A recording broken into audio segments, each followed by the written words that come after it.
Okay, so let's talk about what it really means to put the client first. And this is my number one core value with the Byrne Real Estate Group. And it's something that we probably don't talk about enough because I just assume everybody knows how to treat people.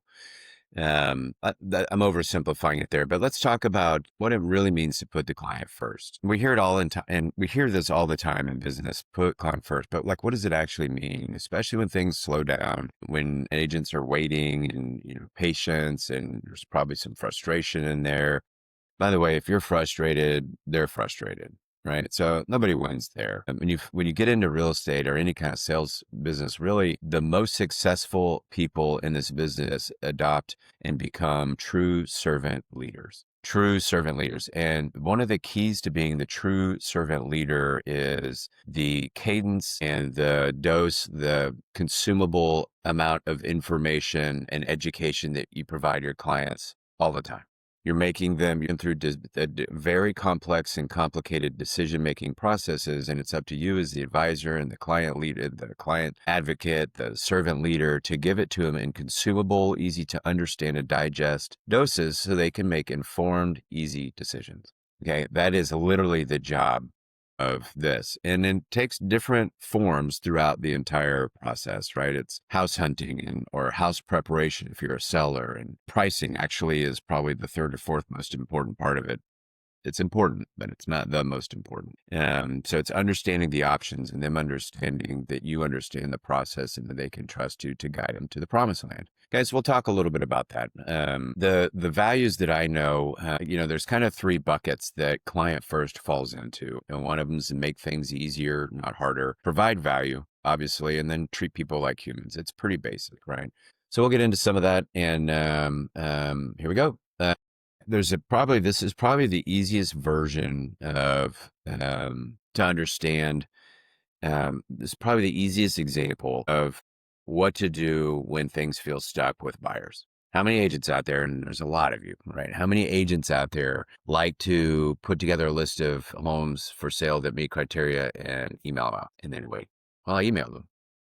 Okay. You just did what Zillow and Realtor.com and all the other computer companies out there are doing instead of you. So like that's not adding value. In fact, that's complicating the system. Right. So a conversation we have, and we have our pipeline conversations with our agents on, I'm waiting to hear back from them and stuff like that. So no, that's not making their life easier. In fact, every problem that might exist out there with any kind of consumer falls under, are you making things easier for them? So how can you make things easier for them if you've emailed out 15 homes and you're waiting to hear back? Two things. Take your little camera and take your little self and go get in your car and go preview the houses for them and video them and say, hey, I'm in at 123 Main Street and I actually like this house. It feels good. The street feels nice. It's got a good curb appeal. They've done a good job maintaining it. It's got the room layout you want. It's got the upgrades you want. We should come see this. In fact, I'm going to follow up with you to find out if you can come take a look at it with me on Saturday at 11 o'clock or whatever, right? You pace out their schedule for them, get them thinking about it. You send them some information, right? That's when you send them specific information on the property. We used to call it the book. I used to call it the book when I was in sales. I put together a lengthy history of the houses that I thought were the right ones for them to be thinking about when it was time for them to buy a house. It includes the disclosures, tax records, any historical upgrade information about the neighborhood. It's a nice PDF file. But you only do that for the houses that they're thinking about, that they're seriously considering, or that you think they should seriously consider, and why. Nowadays, you get to literally say, hey, I previewed this house. I just put it in a reel for you, and I sent it off to you, right? Oh, I went and looked at this one. I don't think it's a good fit. Here's why. So I'm going to take this off the list. Now you're providing value. Oh, I looked at this one. I like this one. If we could change these things, I don't know if that's in your budget for time or money. You tell me. If you can, then we should look at it. If not, then let's scratch it and we'll move on to the next one. This is how you start to make things easier for them. You're thinking, you're a thought partner for them. And you want to be a thought partner for people. Make things easier, not harder. That's literally putting the clients first. Now, they may not be making decisions right away or at the speed that you want them to, because you got to learn how to quit making things about you, but you're making things easier for them. You're unclogging the logjam, right? There's a logjam of information they're absorbing. Okay. And then they're going to get into, all right, that was super helpful. I want to spend some time with you now. Now you've given them a reason to come spend time with you. That's what you need as a salesperson. In your advisory role, you're in a servant leadership role. You've got to spend time with people. The more time you spend with people belly to belly, face to face, interacting about houses, buying and selling houses. One, the more trust you're going to get. Two, the more referrals you're going to get. And three, they're going to do a deal. I'm not sure which one of those is more important to you, but all three of those should be important. Okay. That's easy. Like, it's easy to get frustrated. When you feel that going on, leaning into it is the most important. Do not separate yourself. You're an advisor. You probably have a buyer contract with them or a seller contract. They've hired you to be their fiduciary to do what's best for them. That means you do not get to think about yourself. You have to be thinking about them all the time. This is the profession you chose. All right. This is how it goes. Patience, it's easy to get caught up. Well, I'm just being patient with them. Patience is not just passively waiting for them to make a decision. You are actively giving them information, market updates, previewing houses, right? What's going on with other homes in the neighborhood they're selling and not theirs, and why, right? You give them and break it down. Don't send a thesis when you send it to them. Executive summaries are super critical. Make things easier, not harder. And you'll start to see when you start to communicate at a high level like this, and you're going to automate some of it, but you still have to come in behind it and make that make sense for them. If you're not communicating with your clients regularly about what's going on in the market, they're going to Yahoo, they're going to CNN, they're going to Fox, they're going to Wall Street Journal, and they're reading crazy stuff on social media. And then now those people are controlling the narrative about what's going on in the market, and it's freaking everybody out, right? Can we agree that, news is for shock value? It freaks people out. You have to normalize it. And an easy way to normalize it and say, hey, this many homes just went under contract. That means that this many buyers are out there making decisions, and they're locking down their long-term wealth, or they're locking down their home while they're getting good conditions from sellers. Or you turn around, hey, seller, these homes are selling, right? Everybody knows that it's price and condition, right? You have to figure out how to talk to sellers about price and condition in a way that makes sense for them. And the best way to do that is to ask them, what makes things easier for you? What kind of information would you like, so that you can feel like you're making an informed, educated decision about your future, and then deliver that, right? So that's making things easier, not harder. So when we sit down with our agents, right, I'm going to bounce around a little bit here, but this is easy. And you're going to find that everything comes down to, all the questions in your head that you have about your clients, everything's going to come down to, are you making things easier for them? Okay. Because if you've already gotten to this point with a client, you've already figured out how to make them feel like a human, right? It's your job to not mess that up. Okay. You cannot breach that contract where you're making them feel like a human. You don't get to get frustrated with them. You don't get to snap off at them, any of those stuff. You're a cool, calm, collected customer. You're a servant leader. You're their advisor, right? So be calm. Give them good information. Put your opinion. It's not just an opinion, it's an educated opinion, right? So you're going to send them here's market data. Here's what's going on in your neighborhood. Here's what I think you should do about it if you're trying to sell your house, or here's how I think we can tackle this if you're trying to buy a house, right? Go set up some mock scenarios for them. In fact, go give them options. It's not uncommon to call agents that have listings and say, hey, my client's kind of interested. I did a preview. Here's where we're at financially, might need some help on closing costs or whatever, right? Or, I need to be able to move in pretty quickly, or, what are some terms that we can negotiate that might make this a win-win for both sides, right? Now you've engaged in a meaningful conversation with a listing agent who has a problem. They're trying to sell a house, and you're telling them that you might have a solution for them, and you want to engage in intelligent, emotionally fair conversations with them about the process, right? Can we agree that agents don't like to treat each other nicely? I just was helping some people in my sphere, and I was out talking to listing agents, and I was aghast, I have to use that word, at how I was being treated by listing agents. It's like, don't be a jerk, right? We're trying to figure this out together. Some people are really amazing, by the way. Some people, you need some help. Okay. So remember, we're trying to help everybody be solution-based as we go through this. Okay. We're not merging railroad companies in the 1900s, right? It's not piracy at the high seas here, guys. It's solutions. Everybody loves solutions. And when you think about making things easier for the client, or the person that you're talking to on the other line, right? The agent or the seller directly, however you're doing it. If you figure out how to make their life easier, and that you're coming in to help maybe save the day, or just, you're bringing in a solution that would work for everybody, people really want to talk to you. And man, my friends, that is the key. Let me look at my notes here. So here's some more examples. So there's a journey. I'm not going to call it fun. There's a journey that buyers and sellers go through that is one emotionally complex step, followed by another emotionally complex step, followed by logistics. The emotions are never out of it, right? and then logistics, and then logistics, and then emotions are never out of it. But it's a lot of information, and people can go online and they can learn about how easy it is on Reddit or AI and like all this blah, blah, blah. But at the end of the day, every situation is different, and every situation is different. That means that every solution and every conversation, every client needs to have a consultation so that you can figure out what all their stuff is, how you're going to solve it with confidence, and the cadence of the information that you're going to provide along the way.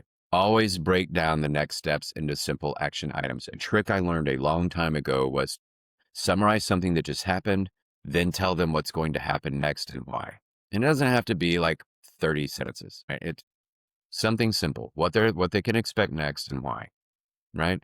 They will love it because, like, uh, for yourself, it's always nice to know what's next. Whenever we get in the car, I just want to know, how far am I driving, right? So I can set my mind right. Is it a 45-minute drive? Is it a 5-minute drive? Awesome. That's all I need to know. Prepping docs in advance. Okay. So, right. So being prepared whenever people meet you is critical. You don't want to have unnecessary meetings. Everybody's busy, right? So be prepared when you go to your meetings, listings or buyers or showings or whatever, with the information, right? Those are simple things that you can say, hey, I'm prepared for this. And they're going to see that you're prepared and they're going to appreciate that. All right. A question I have for you, right? So I wrote down sending one concise update instead of 5 confusing text messages, right? That's so critical. That is so important. Nobody wants to see 100 text messages. Nobody wants to see 100 emails. You just summarize concise, quickly, why it matters, what's next, and what are you going to do about it, right? And why it matters, right? So if you don't know what making things easier for your clients means, do you think maybe you could ask them, hey, I know that you want this simplified and easier. And like, I'd like to know. Heck, you could even say Clay Byrne says that customers want things made easier, not harder. So I thought maybe I'd ask you, what's easier, not harder for you? What does that mean for you? And now you get to make them feel like a human. So you're checking 2 boxes at once, right? And then you're going to show them your integrity because you're going to write down the information that they're telling you. And you're going to say, great, now I'm going to deliver this. Now you've added value because you've taken something out of their head, put it on a piece of paper, put it in your head and said, I'm going to take care of this for you. And I'm going to deliver it to you. So simple. The formula is so simple. If you just slow down and take care of it. Okay. And then provide real value. So the providing real value, like this one's simple and complicated all at the same time. Rarely do people want cheaper service and crappy service at the same time. More often than not, people will actually pay more for better service. Okay. So think about that. They will pay more for better service. So when you tell them is like, I know that you want value, and value comes in time saved, information, and sometimes money saved. So for instance, in our team, we save people money a couple of ways. Combined services, we can help you with, if you get your mortgage and your Byrne Real Estate Group buyer, certified buyer, then you get some savings there, right? And we walk them through the math on that, right? That's money savings. What's nice about that for most of the people is that there's one place to call, one roof, everybody's connected. Is a more seamless process between the mortgage and buying or selling the house, right?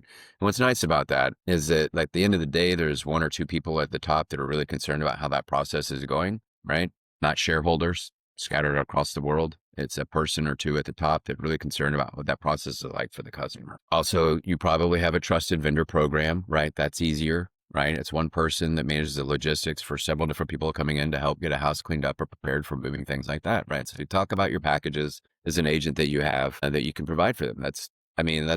The vendor services is we've been hired for that above anything else many times. So definitely want to get that information provided. Local market statistics simplified. Local market statistics simplified. Do not dump information on your people without an explanation. Don't dump anything on your people. That's not easier. Now you've just given them more work. Okay. Everybody's busy right now. You don't want to give them more work. You want to give them easy things to consume, easy things to digest that make sense and help you control the narrative and stay ahead of the game. For instance, interest rates, right? Big conversation right now.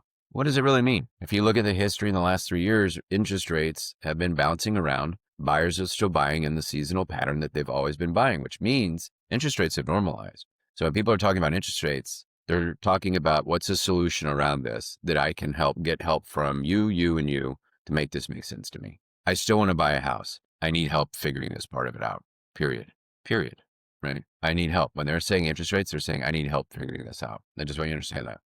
Okay. Time saved, helping them being prepared for the conversation and knowing, and if you can map out the process for them, you're saving them time because they're going to say, okay, thank you for taking this out of my head, putting it on your piece of paper and then putting it in your head. I trust you to take advantage of this. And by the way, do not violate my trust here. Right. So you better make sure you're operating integrity about this the whole entire time. You're their trusted advisor. You're their trusted servant leader. You're making things easier for them, not harder. You cannot violate that. If you violate that, you're out, period. All right. I don't think that you will violate, but I just want you to understand every day you need to wake up. What do I need to do here? What information are they lacking right now that I can give them in easy to consume pieces that will help them make a decision or help them get closer to making a decision? Okay.